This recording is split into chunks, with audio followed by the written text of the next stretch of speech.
You mentioned the impact of the programs in the prior relief bill and the benefit that that provided the economy in getting a lot of these businesses to add people onto their payrolls. We learned yesterday that the Democrats plan to pursue separately a bill to fund the government and a bill to provide relief. A, will the president sign a short-term bill to fund the government beyond September? And B, will the president, what is the prognosis for a relief bill if those two things cannot be combined?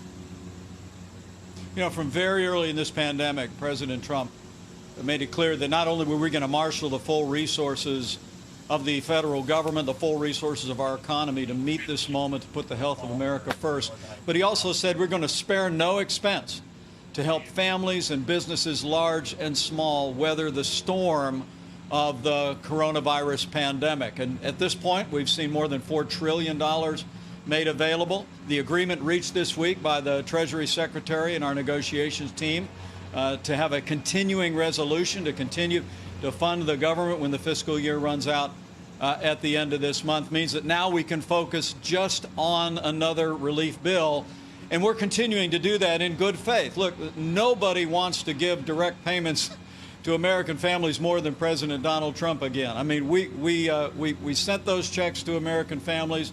It helped people through this tough time. We want to continue the Paycheck Protection Program, which we think laid a foundation for many of the Americans that are coming off the sidelines, going back to work. We were able to preserve those job opportunities precisely because this president negotiated the Paycheck Protection Program. Those are vital programs. We want them to continue. But what we've made clear is we're not going to allow Democrats in Congress to use a coronavirus relief bill to bail out poorly run Democrat states in the country. And so we're in the midst of the negotiation, and we're going to stay focused on American families, on American businesses. But this job report today tells you that the American economy is coming back. We're going to continue those policies that are equipping Americans to make their way through this time. But we're also going to continue to take our case all across this country that we need 4 more years of exactly the policies, Kayla, that have laid the foundation for this remarkable V-shaped recovery that is taking place. I mean, think about that. I want to say this to your viewers again. Right. I mean, I think the Federal Reserve predicted that we wouldn't be under 10% unemployment before the end of the year. And we're at 8.4% unemployment today. I mean, we've literally cut the unemployment rate in half in just 4 months. 10 million Americans have gone back to work.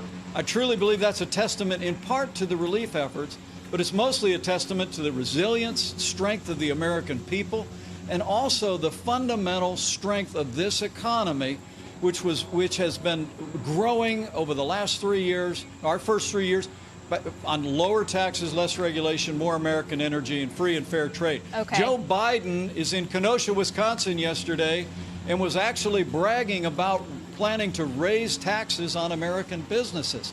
The last thing we need as American companies, large and small, are standing back up from this pandemic is higher taxes. That's why we need 4 more years of President Trump in the White House.